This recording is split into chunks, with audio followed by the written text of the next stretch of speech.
I was asked multiple times to show how I wanted to actually make rockets, so I was just gonna quickly show. You need propulsion for this. Create propulsion. It's just an add-on. It's really not that heavy or anything. It's pretty stable as well. Just adds thrusters, these things. Yeah, and when you fuel this, you will basically exert thrust in a direction, and it works with physics contraptions. So I can yeah, and it works perfectly. And yeah, someone on Reddit wanted me to make a video, or well, I wanted to make a video, but they were happy to watch it, about how to make rockets. So this is kind of how my rocket design looks and looked in that Reddit post. So I'm gonna print it and then explain exactly what's happening. So you have the thruster, you have a pump to pump into the thruster, and then a pipe, sails, and then a docking mechanism with a laser attached to it to explode this thing, which is not fused right now. You need a fuse. In this case, you need a fuse. You can just put TNT on it, but I found that using TNT makes it a bit more unstable, so I just prefer doing this. I fucked up. Gonna set up size. Okay, there we go. Alright, and this is your rocket. And yeah, if you did your schematic correctly, then it should come pre-glued. I didn't, so there we go. And then we do a physics object. Okay. There we go. Now the reason this rocket works is, first of all, its center of mass is where it should be. So I'm gonna take out the diagram. And you can see that the center of mass is where it should be, which is usually about the lower half of the rocket, so about here. This is because you want the rocket to travel in an arch. If it were to be here, then it would droop immediately. If it were to be too backlow, then yeah, obviously it would just not. It would just immediately fly up in the sky. And then this kind of design works for multiple reasons. So first of all, actually latching it onto something is really easy because, well, you have to fire it, right? And you want to aim it, and you probably don't want to aim it with a creative staff if you're in survival world. So you would probably make one of these things right here. I am quite far from it. One of these things right here, which is also in the video. And this is nothing complicated. I just added a fuck ton of ugly locomotive on it. But essentially what this is it's a controller with the mechanism not being there, so that's cool. Let me just quickly link that.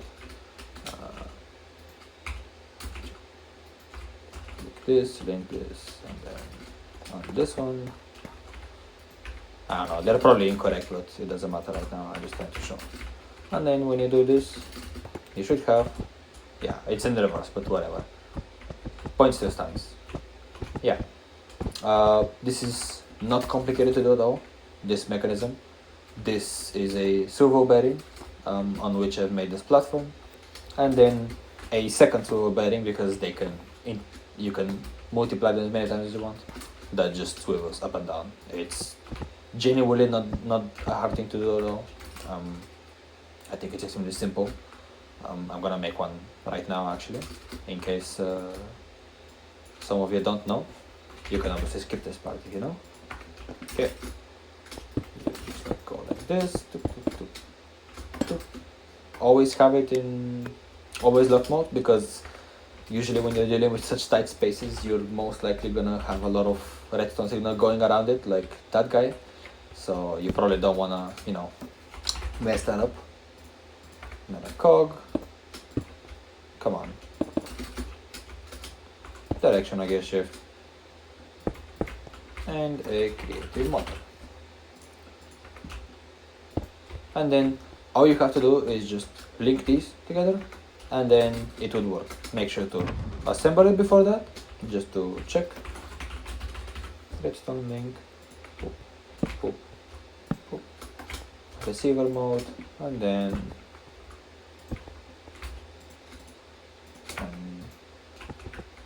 There we are. Oh, I actually linked this one correctly. Nice. Yeah, so that's our left and right. And then the reason you assemble it first is because now you can just build off of it.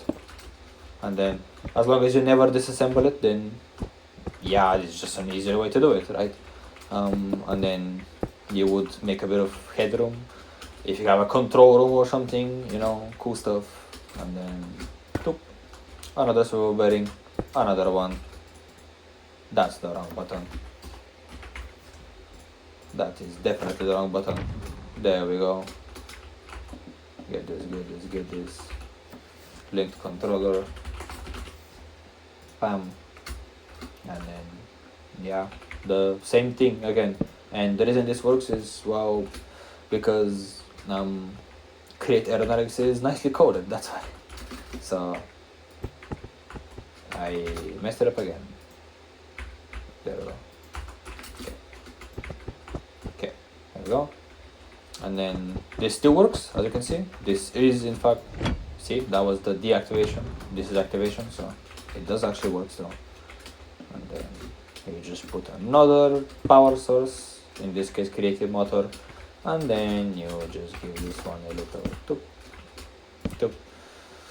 I don't even know what to give these signals. I'm just gonna do this, toop, toop. And then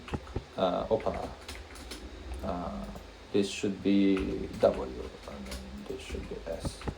Yeah. And this is not in yeah, see, that's why you have to lock it. It was not locked, so this signal was actually interrupting it. So yeah, there we go. Ta-da! And that's our swivel. And then all you have to do is just get a docking mechanism on it. Now, firing the rocket is its own order of business. It's quite hard actually to, at least for me, it was kind of hard to get it to work. Basically, you have to launch the thruster while you're undocking. And the reason you want to do this is because it basically keeps the rocket as stable as possible before propulsion, since otherwise it could go off track. And the reason I'm making this space here is because you're going to need a lot of redstone signal to do this. So I'm going to actually clear out this and then get a latch, and this is what makes it happen basically. Not this one, I want the other one. Yep. Okay, and then do this. Okay.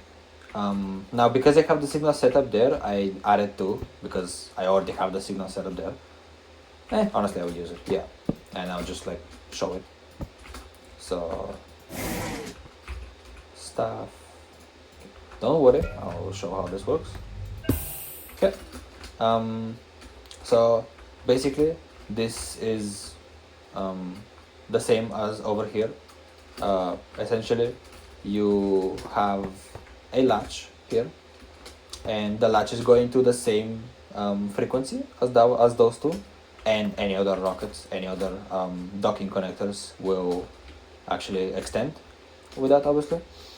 And basically what I have here is, this is the thing that will fire the rocket. This is gonna send the signal to this, which you saw on the thruster, and it will fire it.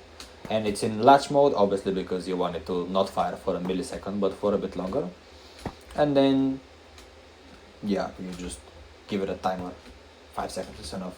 It's gonna fly far enough for 5 seconds, trust me. These thrusters are very strong.